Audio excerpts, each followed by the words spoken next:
Welcome to Pirate Living Podcast. We're your hosts, Karan and Kristen. On this podcast, we are highlighting ordinary people living extraordinary lives. These are pirates who take small, bold actions daily to create social change. Pirate life is all about rebelling and breaking the rules for good. Creating lasting social change starts by first breaking our inner rules. After all, the hardest rules to break are your own. The pirates we highlight have dedicated themselves to creating good trouble. Today on our podcast, we are talking with Kayla Becker. Kayla is an educator and the founder of JoYo, a journaling and yoga experience. She guides her clients in creating more clarity and flow in their lives and in taking decisive action. Kayla is also a pirate in education, where she is looking to reform the language teachers and students use within the classroom. Kayla, we are very excited to have you here today. Thanks, ladies, for inviting me on. I'm excited to be here. Welcome. And you and we met a couple years ago and immediately began talking about change in the educational system. I hauled you in on that conversation. So, so yeah, you've been creating this change in the education system is a pirate thing to do. And it is a part of it's a step in your pirate journey. Can you tell us what led you on the initial path to the pirate journey and to the place where we eventually met? Yeah, great question.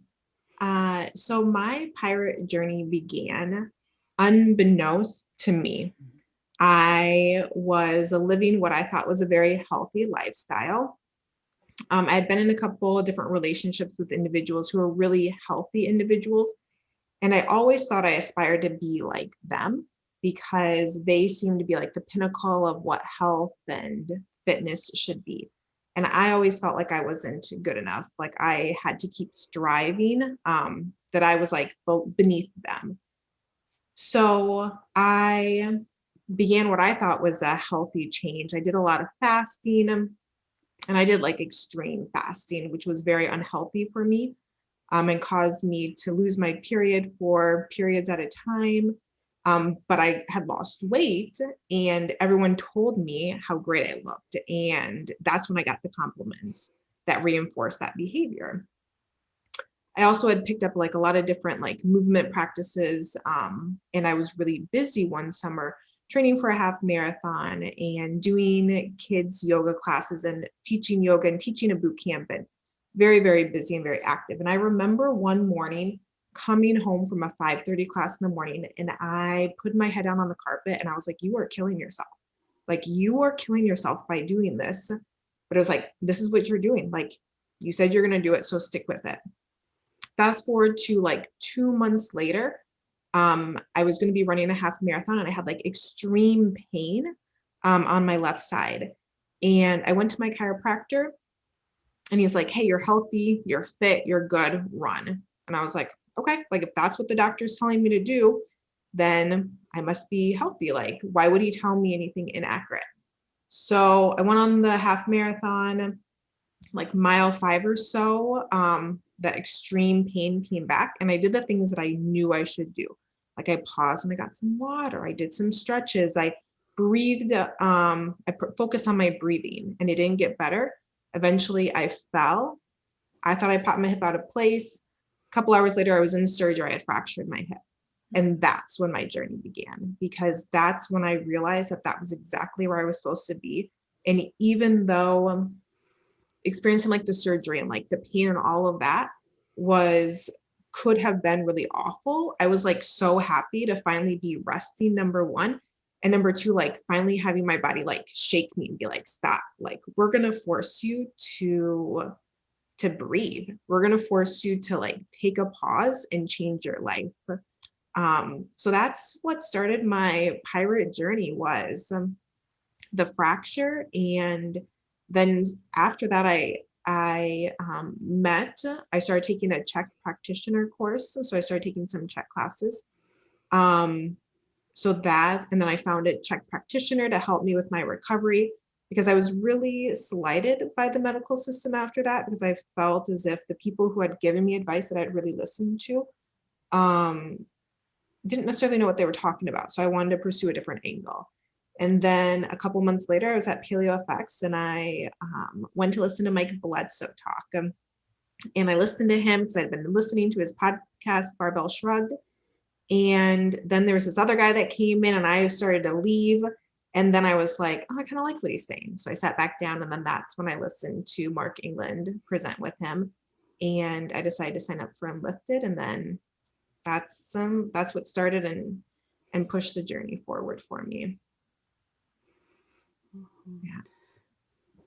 I know there's some things that you and Karan have in common in what you were saying on your pirate journey. So I want to hear what Karan's thinking right now. Yeah, there's so many things, from running half marathons to under eating and fasting, and just menstrual health and hormones and all of those things that are so similar to my journey, right down to not getting the help I needed from medical practitioner. My doctor, when I had my issue, was more hormone related, and my doctor tried to prescribe me antidepressants without any testing or talk about lifestyle or any of those things. It was just really a Band-Aid treatment for the symptom that I had come to her complaining of. And it's really interesting, the fact that I'm not sure what it is about the medical system or how it's set up that really does fail people in actual healthcare.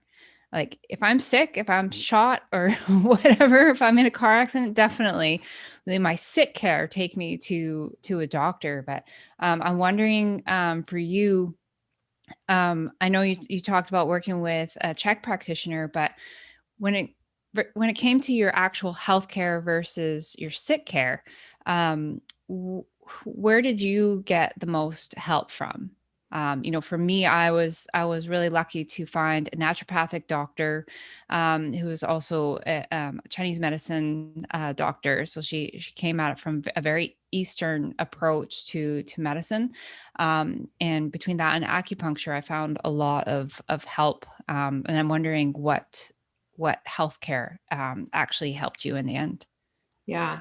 I would say initially, the traditional Western medical system of fixing my hip was very helpful, so that I can move and do the things that I want to do. So, I felt so much gratitude being in the hospital and knowing that I had the best surgeon that could have been on call to assist me on a Saturday was the one that was on call. I felt so much gratitude for that, and the fact that they were able to do the surgery immediately.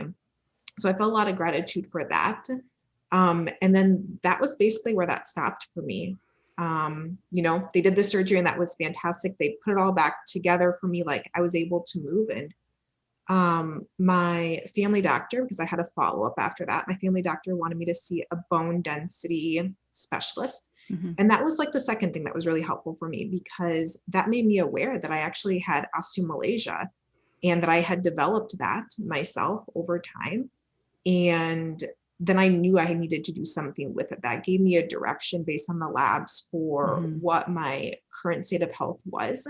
But then my Czech practitioner could look at that and give me, concrete feedback as to how to move forward. Because prior to that, I didn't know it was a problem. All my previous lab reports that came back with similar information, nothing was said. It wasn't stated or flagged or anything like that. And with the hip fracture, it suddenly became something that the doctors cared about. So the surgery and then learning about the osteomalacia diagnosis was helpful, because then that allowed the Czech practitioner to change my eating patterns and to change what I was receiving for supplements, because I was unable to take in a lot of the supplements that previously I thought were beneficial for me. And they were, and my body wasn't able to process them. So, and just his confidence in what he said, and his ability to listen to to my questions and listen to my concerns and give me very solid feedback. And I could see by talking with him, interacting with him, like the bell of truth rang with everything that he said. Like I heard the truth in his comments and I knew the truth. Because a lot of times prior when I had gone to doctors, I listened to them. Did I really believe them? Because I was told to, right? Like I was told to believe them, and they had the position, the authority. However, when I looked at them, they didn't exemplify necessarily what I wanted with my life. So there was this disconnect. However, when I worked with a Czech practitioner, he exemplified what I wanted to create. And that created a different type of working relationship with him that really grew over time and allowed me to improve, yes, my physical health, but also my mental and emotional state, which only was heightened when I started working with Mark England and Unlifted. So I needed all those initial building blocks to achieve what I had wanted for so many years. And just going back like a little bit on what you were saying, because I also had a very similar mindset so my whole fitness journey started with a really big weight loss. And I was running half marathons and under eating. And I got to the point where I went from almost 200 pounds down to 125 pounds, which like I'm a solid 150 now. So if you can imagine me 25 pounds lighter, that wasn't a healthy body weight for me. And much like what you had said, I got all the compliments for the weight loss, um, and it was really reinforcing, like you said, that behavior, which was not in itself healthy. So how has your idea of health and healthy changed from that time? Like, what was your idea of health and healthy, and what does it now mean to you? Yeah. So at that time, my idea of health was being really skinny. And having, like, when I would purchase clothes, buying the small sizes, right? Like that felt good to me to buy those small sizes. And, to picture that, what you would see like on a magazine cover and stuff, because it was all about the aesthetics. It was all about the physical, what I could see or what people could see. And it changed when I had the fracture, because I changed my eating patterns and I gained some weight. And that became okay for me because I saw how much I grew healthier in every other aspect. And I began to understand that it was better for a woman to be soft. Like, you want to, like, I want to be a soft woman who's cuddly. I don't want to be hard. And when you think about even the connotative definition of soft and hard, like hard is something that's unbreakable. And yes, there's a positive aspect to it, but there's also a cold aspect to it. But if I imagine myself as being like a soft and warm woman, like that's somebody you want to hug, like that's somebody that's tender. And then that became more beautiful to me through that understanding. And also once my mindset began to shift, there was no way that I was going to go back to the other, like negation acknowledged. I got rid of the clothes that I would sometimes start to compare myself to because I couldn't fit into this or that before. And I was like, well, this is unhealthy. We're going to give them away, So I removed things in my environment. And I also just began talking to myself better. And by talking to myself better and seeing how my health improved, it changed my viewpoint on health, and health became like more of like a spiritual and mental aspect that the body then reflects. Actually, that's really funny. So I mentioned to you just before we started this podcast that me and my family were in the midst of moving into a new house. And I was going through my closet. And so sometimes this journey can take a little longer than you expect. And I found all of my size 4s that I still had kept, all of these size 4 pants and skirts. And I'm like, why am I keeping these? I'm never going to, binary language acknowledge, I am never going to be that unhealthy again. And I finally, purged them from my wardrobe. I'm like, they don't need to come with me to the new house to sit in the back of another closet. So I love that you talked about that, because it is it's like a freeing thing, right? Like, Yeah, no, this is not a part of my life, and it's not a part of my future. So I don't need to keep it yeah, hanging around and reminding me. exactly. And I would say What? also going along with that is, I've been going through some photos and stuff that have come up, and I see some images of what I looked like, and I'm like, oh, like I can tell the difference now of like you were not healthy. Whereas at the time, I did not see it at all because I fit into that stereotype of what I wanted for health. So it's really great for me also to, to purge. And then when I am reminded of that, to be able to look at it and be like, just, I'm really thankful I am where I am now, and just acknowledge that and state it out loud to like affirm it. Because like you said, it is a process, and there's things that come up and that trigger, that sense of comparison again.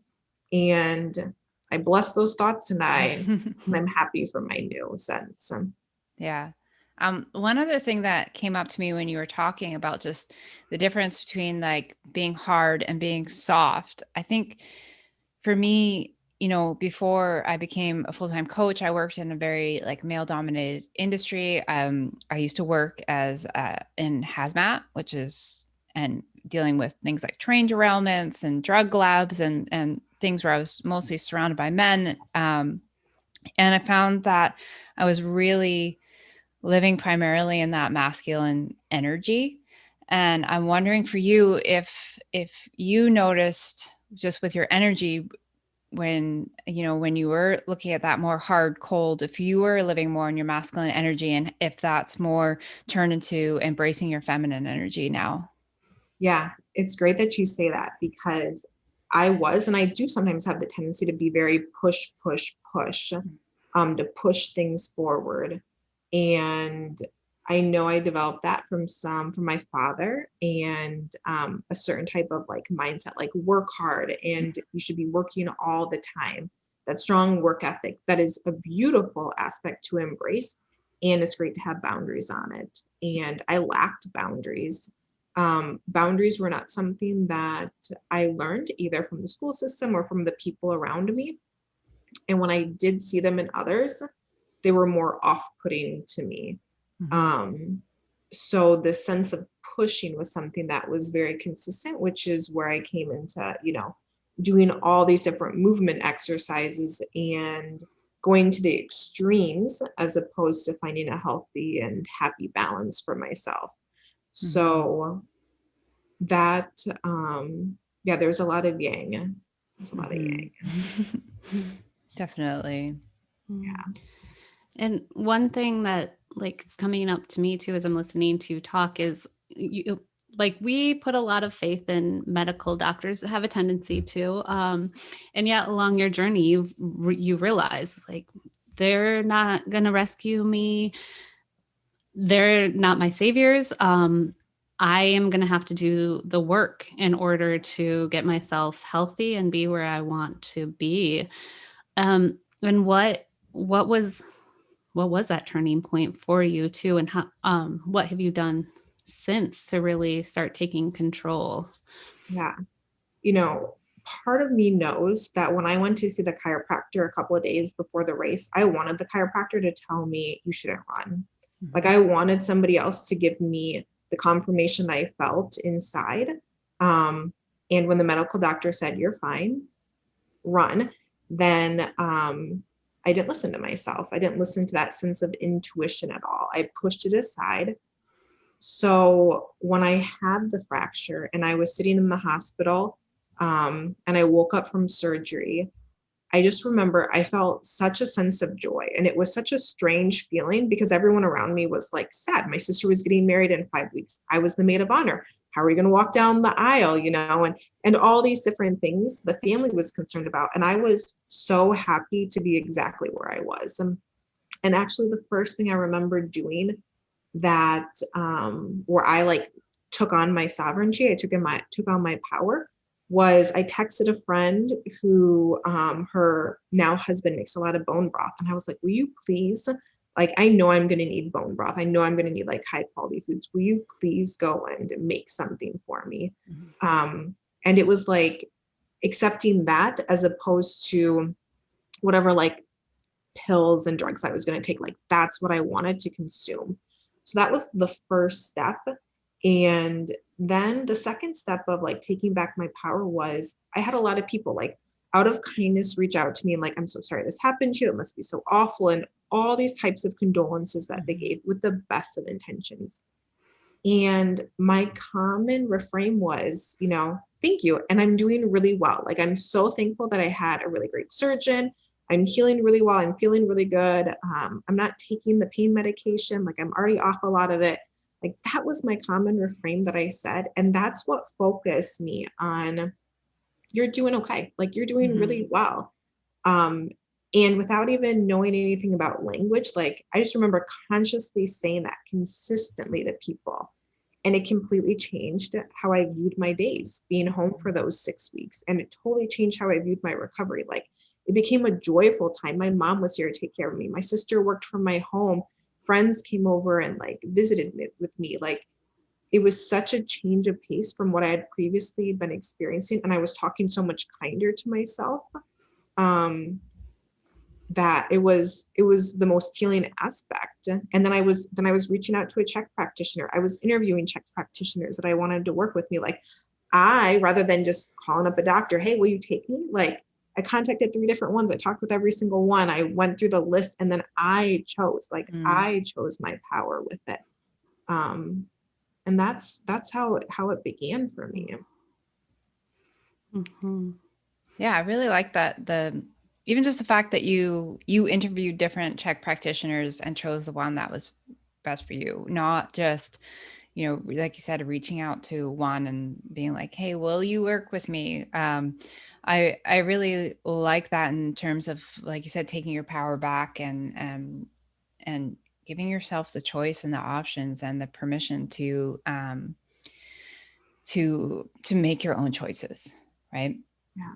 And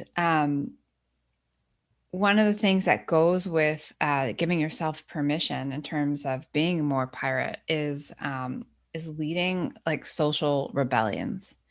And what I'm wondering how has that journey led you to either start your own social rebellion that either you've started or you're about to start? So what does that look like for you? Yeah.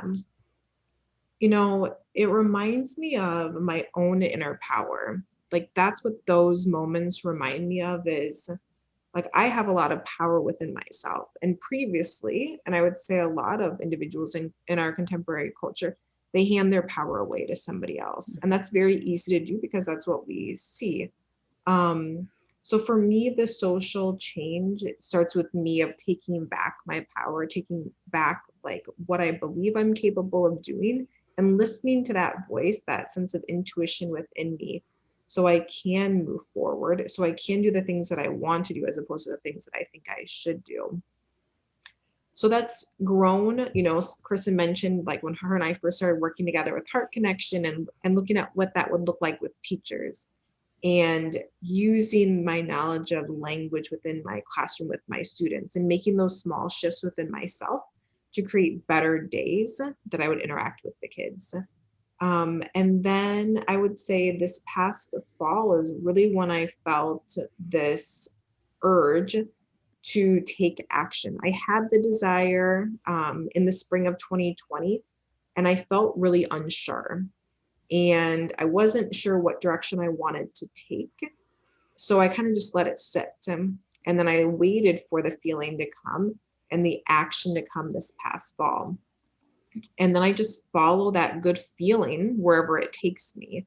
And that's really been my path that I've followed, is like follow the good feelings that are inside of me, follow those pirate sensations that are within me. When you have a good idea, pursue it, rather than setting it aside. Pursue what those good ideas are. Take the bold actions that you think of and allow yourself to create what you want, allow yourself to choose what you want as opposed to whatever's handed to you. So a lot of that has morphed into taking a leave of absence from the traditional school system for this coming school year so I can create more of those things, because I know that I have it within me to do the things that I want to do. And it's granting myself the permission, it's granting myself the time and the space to create that, to allow that. So yeah, that social change starts with me, and it's amazing when I had announced to the staff and other people that I was making this change, the number of people that congratulated me and that said, I wish I would do something like that. If I was younger, I would do that too. And I was shocked, and I was absolutely shocked. And I was also very sad for how infrequent it is in our culture for people to pursue or to start their own rebellion, to create their own social change, be their own pirate. Yet when they see it in somebody else, they see it, they notice it, and they validate it. And that has been inspiring to me in that aspect, to know that I'm on like a really good path, because the path of the pirate is beautiful. Yeah, actually, well, last year when I left my corporate job, people had a very similar reaction, like, oh, I wish I could do that. And I would often lead that conversation to like, well, if you could, what would you want to do? At least just to get people to start thinking about where would that passion lead you if you gave yourself permission to do it. And I do understand the challenges, because you get to a point where, you have a mortgage, you have kids, you have people financially relying on you to, bring home the bacon. And, when it doesn't happen, what are those, there can be consequences. And one of the things I would ask people is, what is the worst case scenario? If you don't make it, what is the worst case scenario? Well, I'll probably have to come back here at work. Cool. So you're just right where you started, right? Or get a similar type job. Cool. Maybe you have to drive for Uber for a while to help, supplement your income. Like, there are ways and means. And I think, a lot of times we get stuck out of fear. And, I was stuck for a long time. I was coaching part-time, and I've mentioned this before, I think, on this podcast. And I know Kristen had a similar story, but like, I was waiting for the right time. So when I have this many clients, then I can let go of my full-time job, or when this happens. And there comes a breaking point for some people. And I left arguably in the worst time, in the middle of a pandemic. I lost all but one of my clients at the gym. And I gave up a really good paying job because I couldn't do it anymore. I just couldn't. I needed to, pursue my passion and what brought me joy. And it sounds like what you're talking about too is just leading that heart-centric work. And so I want to know, what is that heart-centric work for you now? Like, what are you transitioning to? What are you doing? Yeah, great question. The heart-centric work that I'm moving towards, that I'm in the midst of right now, is doing the one-on-one coaching sessions with individuals. So when we're recording this is in June of 2021, and I'm offering 50 coaching sessions for the month of June, because I really enjoy coaching. Like, that's what I enjoy to do. Can we say right now too, you're offering those 50, how many have you filled? And this is currently mid-June. Of these 50, how many spots are filled? Yeah, I have less than, I'd have to go do a new count. I'd have less than 10 spots left. So everything else has been booked and is on the calendar. And yeah, I'm so proud of myself because I had this idea when I was falling asleep at night, and I was like, man, I am similar to Karan. I have a lot of people that are wrapping up their packages, and I want to coach. Like, I have time this month. I just left my past employer. I'm on a leave of absence. I want to coach. So what if I do 50 sessions? I was like, well, that sounds like a big number. Sounds like a great idea though. Why don't I do it? Let's do it, you know? So the next morning I make a post about it, and so much joy comes from how much people are sharing it and how much people are interested in engaging and helping me and spreading the word. Because joy begets joy, right? Follow your passion and things work out. It may not be perfectly the first time. It may take a period of time and things still work out. You still figure it out. We're smart creatures. We're smart individuals. We'll figure it out. I'll figure it out. You'll figure it out. So I'm doing the one-on-one coaching sessions, which I really enjoy doing with individuals. And then I'm also doing journaling and yoga with adults and kids. And so that combines movement, that combines breath, it combines writing. And the point is to move the feelings and the sensations that are in our body out. And we do it through the breath, we do it through our writing, we do it through our movement. So I offer those classes in person in the area where I live. And I also do some on my Instagram account at joyo.kayla. And I'm starting to teach those same classes if you have any kids on OutSchool, to allow kids to experience a different type of joy with movement, a different type of joy with writing. So those are some of the things that I'm really looking forward to because they're my passion. Like Ron said, like those are the things I'm excited for. And it's fun. What are the ages of the kids that you're working with? So for the Joyo classes, usually 5-year-olds up to about 15, 16-year-olds.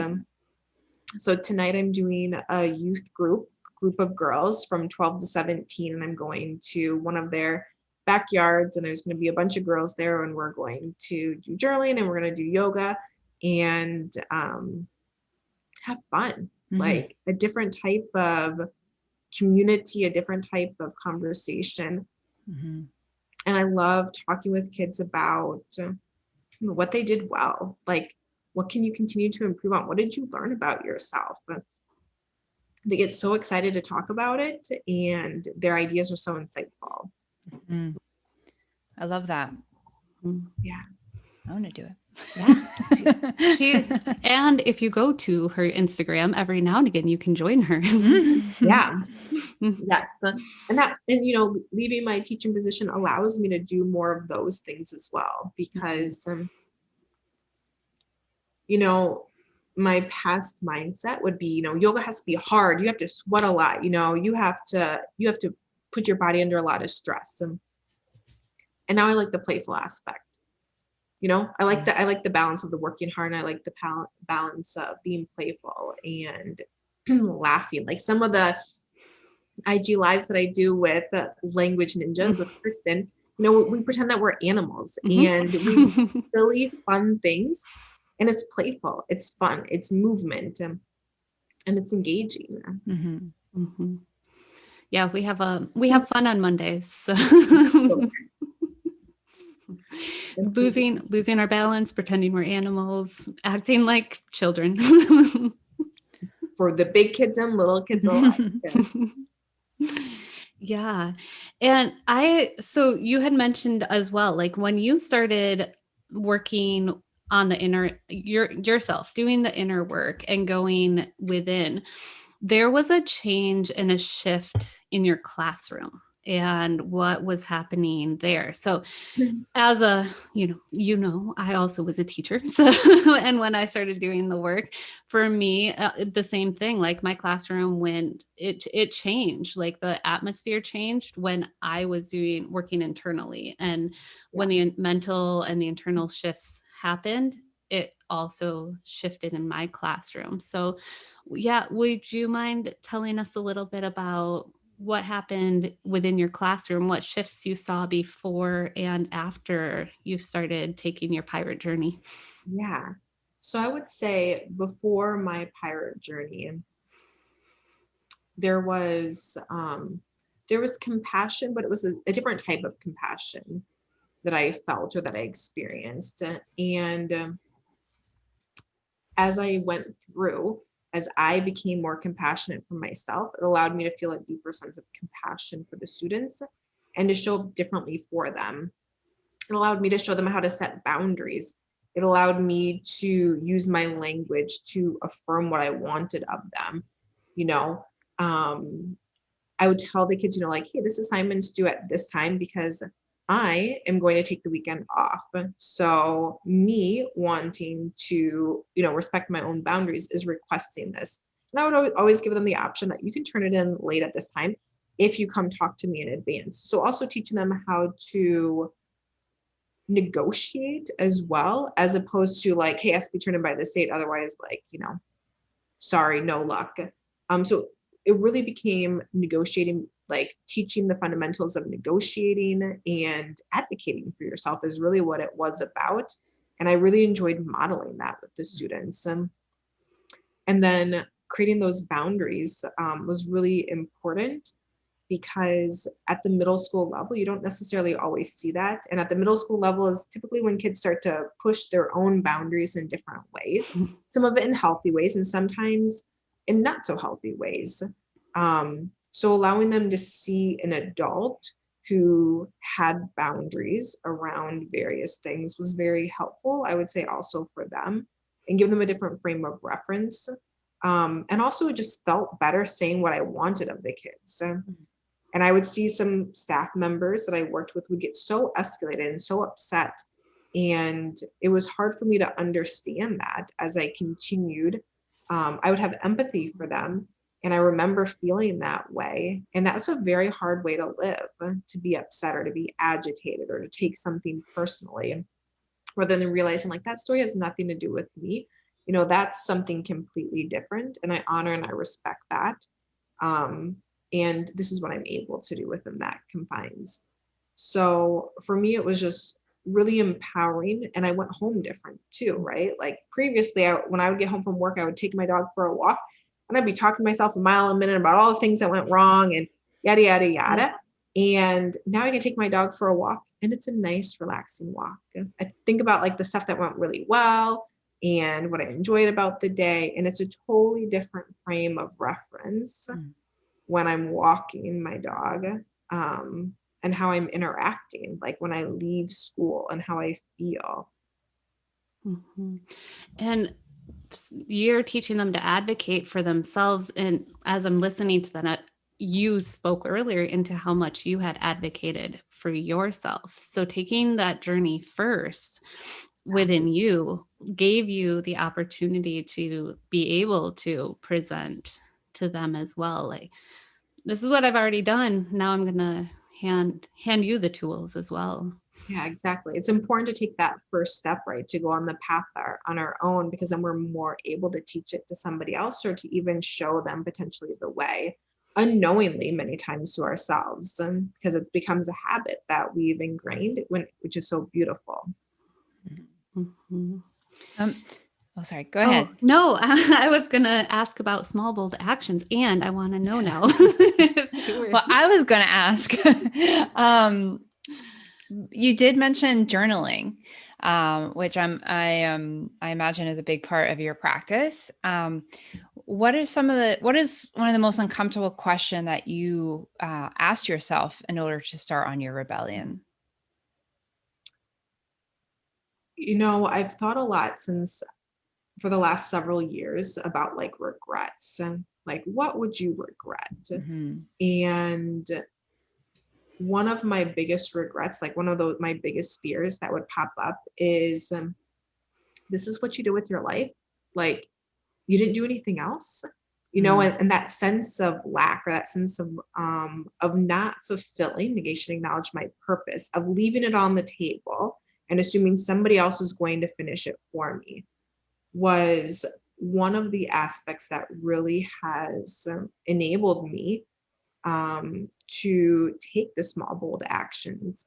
Because, when I was listening to the doctors or when I was doing what I thought I should do, that's very easy. But it creates a very difficult life. And while taking on those small actions can be difficult at times, it creates a much easier life because, you're following yourself, you're following your own passions.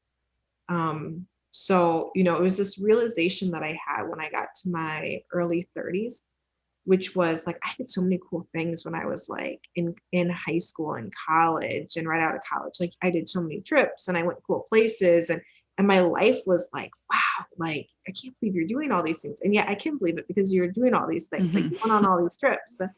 And then I stopped. Then I stopped doing it when I really got into that victim mentality, when I really got into this comparison thinking. And I stopped doing those things. And then it was like that wake up call. And it was like, this isn't fun. Like, this is not as enjoyable as what you did before. So because I knew that I had done it before and I knew that I could do it again, like I had to go back onto that track. I can go back onto that track. So that sense of having regrets has been one of my dominating factors. Yeah. And before Kristen asks you about what small, bold actions you're taking, I don't want to steal her thunder. It's funny because in our interview with Mark England, one of the things he talked about was like deathbed regrets, right? Like, what do you regret missing out on or not doing in your life? And I think that's a really powerful question to ask yourself long before you're on your deathbed, because you have so much opportunity to make those things happen now. And we talk a lot about fun on this podcast and how to make things fun and life fun again, because we get caught up in the doldrums and the responsibility of adulthood, and we forget fun. We forget how. It's so true. Yeah. Yeah. When I was a kid, I remember being like, I cannot wait till I'm an adult and I can do whatever I want to do. And then I wasn't even that far into adulthood where all of a sudden I'm like, why did I wish to be here? Like, I want to go back there now. And so, yeah, that fun. And yeah, in order to get where you are now today, it did require taking actions, whether small or big, but they were bold actions as well. So what are some of those steps that you took along your journey that have led you here? Yeah. Well, one of the first steps beyond what I've already mentioned was last summer. I was not negationing. I was planning on doing level 2 of Enlifted, and Mark called me up the day before and he was like, hey, are you sure you don't want in on this? And he was talking about, your friends are going to be on it. You're going to have so much fun. And I was like, yeah, you're right. I'm in. I'll do it. So that was like another turning point for me, because once I was in Enlifted level 2 with so many cool people, it was so easy to be so jazzed up and to create so many great ideas, because I was surrounded with like-minded individuals. And I was surrounded by individuals that also wanted change. They also wanted to do things with their life, continue bettering what they already had, or start something different. So that was one of my first actions, was saying yes to Mark and participating in level 2, which then made level 3 like a no-brainer for me. And then level 3 brought about like learning more about the business aspect of it. And again, just immersing myself in the work. It was so powerful for me, because when I'm in it, I enjoy it so much, and it reignites that fire on like a consistent basis. And then from there, it was coming up with little ideas that seemed like great ideas to me and pursuing them and continuing to pursue them, asking people, to make a sale potentially for like a coaching session, or make a sale to even just do a workshop at their venue or anything like that. Going out and taking the action of asking was very difficult, because as a teacher, I was accustomed to all the kids coming to me, right? The kids are going to show up in my room every single year. I just have to be there. Whereas for this, I had to go out and I had to pursue it myself. So becoming more comfortable making the asks. And then when people would say yes, and I'd be like, okay, like it is a good idea, like that was a sense of exhilaration for me, because it gave me more momentum to keep going.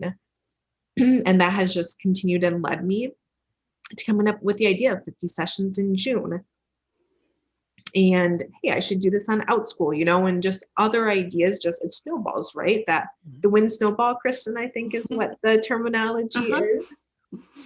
So, all those little snowballs have continued to grow. Excuse me. And now it makes sense. It made sense to take the year of absence from work. It made sense to pursue these other areas of interest because I had created a bigger snowball. I had pushed it down the hill. I had taken the action. Creating an avalanche. Yeah. Watch out, world. Yeah. Watch out. Well, and what are you most excited about with what you've been creating? What are you most looking forward to? One of the things I'm most looking forward to is when I work with kids, and I'm thinking about like my private kids clients that I work with. Drink water.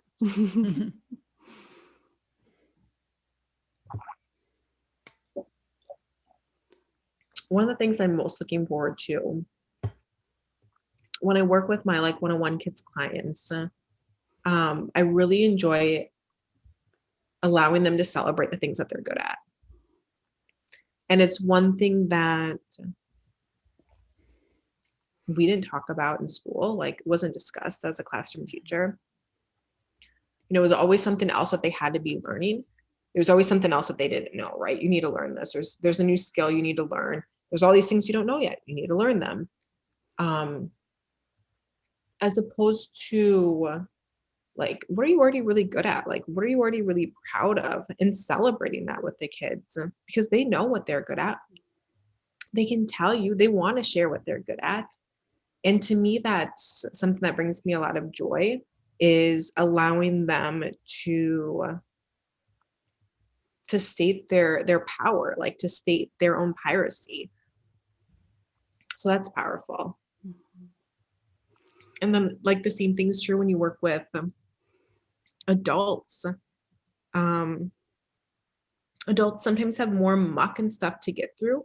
And yet there's always this like golden treasure within them that they are so excited to open up, so excited to be reminded of, so excited to, and almost sometimes relieved to find is still there, right? That playful attitude that you had as a child, that sense of wonder, or, any of those things that we sometimes bury underneath of snow drifts, rather than pushing down the mountain and creating into snowballs, if that makes sense. Yeah, I love what you're talking about with the kids, because I remember when we were all going through it and lifted, I think it was level 2. And we each had a session with Mark, celebrating our wins. And I remember I rescheduled that session a number of times, because I struggled to fill the page with my wins. And I notice that is the most often rescheduled session with my clients that I do this work with as well. And being able to learn from a young age to celebrate those wins, so that hopefully with their time that, they're, like me in their 40s, they don't have to really dig deep in their minds. Instead, they can recognize the small wins. And that's why I love, like, when Kristen posts about, win snowball, like, what are you celebrating? What win are you celebrating? And, we have at my gym where I work, we have question of the day. And I love asking that question on Friday. What win are you celebrating this week? Because it is so challenging. And I'm wondering if you have any thoughts of why, as adults, it's so challenging for us to come up with or recognize those wins that we should be celebrating. I think it's so often we validate others and we speak highly of other people. But when we turn and talk about ourselves, we can be very off-putting to ourselves, and we can be very negative to ourselves. And in our head, if we have that soft talk that I should have done that better, or I didn't do that well, I didn't work well on that project. I think that type of language consistently cuts down on our ability to see our own wins, and we're more unable to notice it. And it's not part of our culture, right? It's not common to be having dinner with a group on Friday night, right? Or having drinks with somebody. Typically, some of those conversations are leaning towards problems, or leaning towards things that aren't, maybe necessarily always going well. And I think people sometimes also, I know myself included in the past, have felt awkward talking about my wins. Like, who am I to brag about myself, right? Like, we have these negative connotations or feelings associated with it. So we keep them inside, or we brush them aside when we have them, or we say comments like, "Oh, it's not a big deal." Like, "Oh, you didn't need to get me anything for that," right? Like, we unvalidate ourselves with those comments, as opposed to being like, "Yeah, let's celebrate that. Like, I'm really proud of myself," or "I want to have a celebratory dinner because I finished this project and I did really well on it. I worked really hard on that project." Regardless of how it turns out, like, I worked really hard. And also, if you base your success off of external factors and you don't receive back that external validation, you don't internally validate yourself because of that. A lot of times that happens.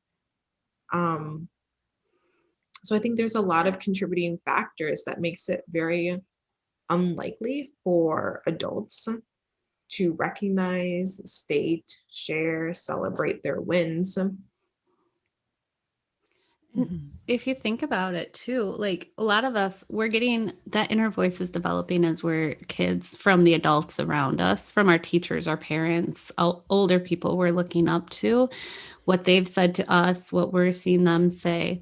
So it's really cool that you're teaching children as well, like one by example, and also by having them do it themselves to get that voice, that inner voice that's berating, quieting it at a young age, so that when they get into adulthood, hopefully that voice, instead of saying look at what you did wrong, that is quiet, and instead it's like, look at what you did right, look how amazing you are, like go out, change the world because you're capable of it. And I think that's really cool that you're helping kids develop that voice. Yeah, that voice can definitely be strengthened in all of us. And you're right, it does start to diminish sometimes because of the other voices that get louder as a child. So where can our listeners go to find out more about you, Kayla, and what you're doing? Great question. They can go to on Instagram. It's at Joyo, JOYO.Kayla, or at Our Stories in Motion. But those are great places to find me. And Outschool, what about Outschool? Oh, yeah, thanks. And on Outschool, I'm Miss Kayla on Outschool, so you can find me there. Or if you connect with me on Instagram, I can send you a direct link to any of the classes that I offer. What's Outschool? I have no idea what this is. So Outschool is online obviously it's a website. It's a website where families and parents can go to schedule like activities or clubs or interests that their kids want to gain more knowledge of. So it's like, if it's not offered in your area, right? Like in the past as children, we would go to these summer camps, or we would go to these local events. This allows you to go to events, workshops, clubs with people all over the world that have similar interests as you. Cool. Yeah. And then how would you recommend our listeners go about starting their own pirate journey or life? Yeah. I would say listen to the voice that's inside of you and ask yourself, what would you do if you could do it? Going back to that question that Karan mentioned when she was switching her own career paths, what would you do if you could do it? And starting to come up with and becoming more comfortable with answering that question. And it may not mean a career change like all of us have experienced. It may be smaller to some extent.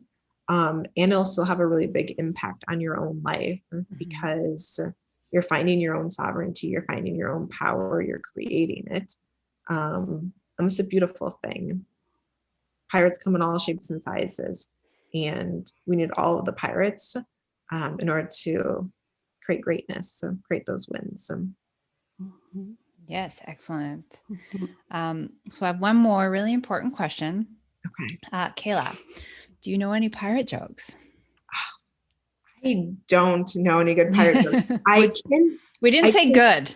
Yeah. And would you like to know one? Yeah. I would like to know one.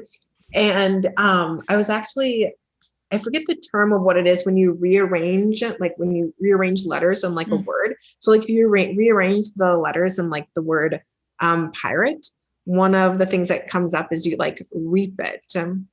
And reap, if you think about like the meaning of reap is like harvesting, Mm-hmm. you know, so I think about, you know, like part of being a pirate is like growing and like harvesting your own inner potential. So that was my thought. I like it. Oh, that's good. Now we need more of these now. Yeah. If you could rearrange the letters of pirate, what would you come up with? People like pirate. I don't know. And I would love to hear a cool pirate joke. Okay. How did the pirate get her Jolly Roger so cheap? She bought it on sale.